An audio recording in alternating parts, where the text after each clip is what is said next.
So what is going on, guys? I'm BlackOpsAmazing. Welcome back to another video on the channel where today it looks like we have our daily occurrence of Call of Duty or anything related to that trending over on Twitter. I was actually quite surprised today because usually we see a single one of these trending at a single time, say Activision or Treyarch, Sledgehammer. It seems like every other day I see one of these trending on the Twitter page. However, for the first time ever, I have just seen Activision, Call of Duty and Vanguard all trending on Twitter at the same time. Surely this has got to be a first. I mean, the only things I can think of that are missing is Treyarch trending and Sledgehammer. If we had all five, that would be absolutely golden. But yeah, I've never actually seen all three of these trend before. Activision have got 8,275 tweets right now, Call of Duty with 14.9k, and Vanguard with 14.3 thousand. Like I said, at this moment in time, it's not really a surprise considering the state that Call of Duty is in, the state that Activision are in, everything that's been going on with them. Although for the past week or two, we haven't really heard anything specific to do with them, the lawsuit, the allegations against them. The hate from what I've seen has been more focused on COD at the moment, a little bit towards the developers and Activision the publishers. So even though it isn't a surprise that they are trending, it is seeing all three of them together. It's difficult to break down one specific point as to why each of these are trending because there's so many things going on with them, there are so many things that are wrong, but I just wanted to show you a few interesting tweets that I saw because one of the past developers who used to work for Infinity Ward, I'm sure any of you OG COD players will know who this guy is, Robert Bowling. I specifically remember him from the Modern Warfare 3 days, I believe Modern Warfare 2 as well, and the original COD 4. His influence on MW3 though, that sticks in my head because I think it was at that point in time when he left, so all of the other games we got from Infinity Ward after that point, you could tell, for me at least, there was a noticeable difference from Infinity Ward's Modern Warfare 3 to their next game, which was Ghosts, if I'm not wrong. He was pretty much in charge of what Infinity Ward did, and MW3 is still, to this day, one of my favourite Call of Duties. I did kind of hate it when it first came out. It was in a similar situation to Black Ops 1 for me. Also, when I first purchased that game, I had it for a week and then I sold it and then brought it back about a month later. Just like Modern Warfare 3, I didn't like that at the start, but as we've gone on through the years, both of those games are absolute gems. So anyway, getting back to what I was saying, Modern Warzone tweeted, Call of Duty is in a shambles, from Warzone to Vanguard to the Pro League to the amateur leagues. It's all chalked right now. And Robert Bowling replied, it's time to build from the studs up. We need more than iteration, we need revitalization, a focus back on the core gameplay and not the content gateways. We used to treat players like community and not consumers. We brought them into the fold for map feedback, not market feedback. So considering that Robert Bowling used to lead Infinity Ward, he worked on the Modern Warfare games, he had a massive role to play in them, and then I would say once he left, Call of Duty in the way it was run and the way it was presented to us, there was just something that changed. Modern Warfare 3 came out in 2011. In 2012 we had Black Ops 2, however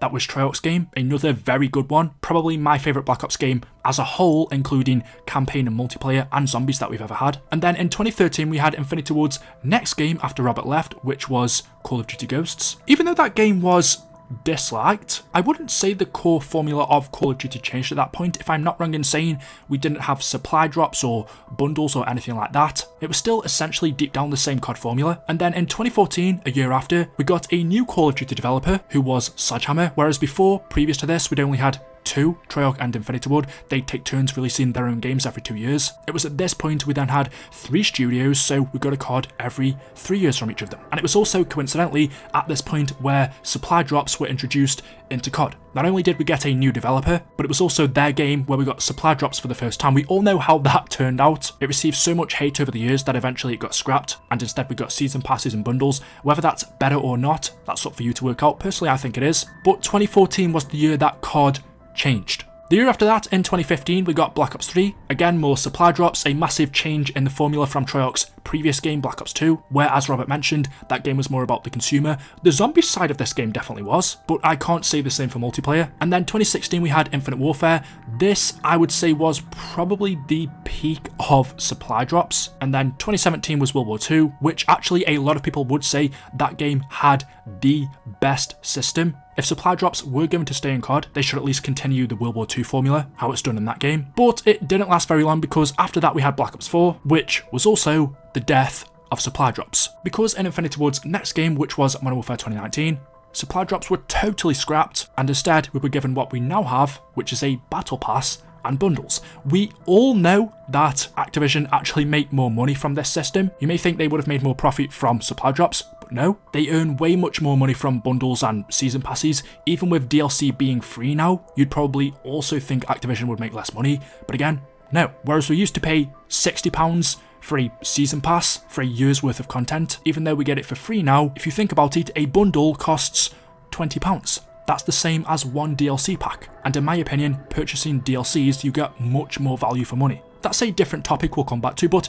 returning to Robert's tweet, you can see exactly what he means, and also the moment that it happened when he says, "We need more than iteration, we need revitalization, a focus back on core gameplay and not content gateways. Call of Duty players used to get treated like a community, but now we are treated as consumers. Players actually used to give feedback to these Call of Duty studios about maps and content they were putting into the game, and then they were listened to. But now if players are ever giving feedback on Call of Duty, it's to do with marketing. Whether that be bundles, season passes, you could also say creator codes have a part to play in that. Yes, that is good for the creator, they earn a certain percentage, but also that's more incentive for YouTubers and creators to push Call of Duty's products, because in return, they get a percentage of that. I think it was back in 2014, the release of Advanced Warfare, where Call of Duty changed. And it's quite refreshing to see not only a past developer speak on this, but it's exciting because Robert Bowling is now the head of a new studio which is called 12am. If you just want to check them out over on Twitter,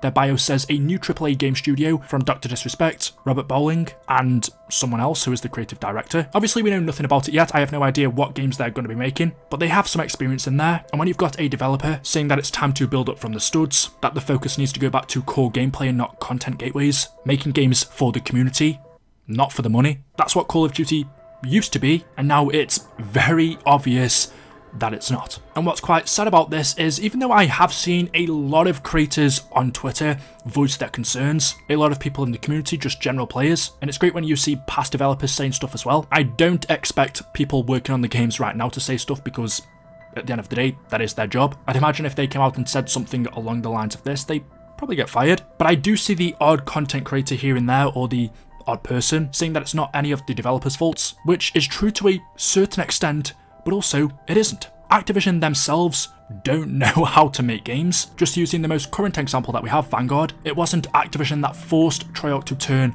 Duran Fang into an objective-based mode. That was Treyarch's idea, not Activision's. So you've got to put blame on both parties. I don't think you can make excuses for anyone, because otherwise if you just sit back and don't say anything or make excuses, things won't change. You've got to say it how it is. So anyway, there we go. That is it. That is all I have for you for today's video. As always, hopefully you have enjoyed. If you have, drop a like rating. Make sure you are subscribed to stay up to date with the latest videos on the channel. And as always, we'll see you in the next video. Until then, goodbye.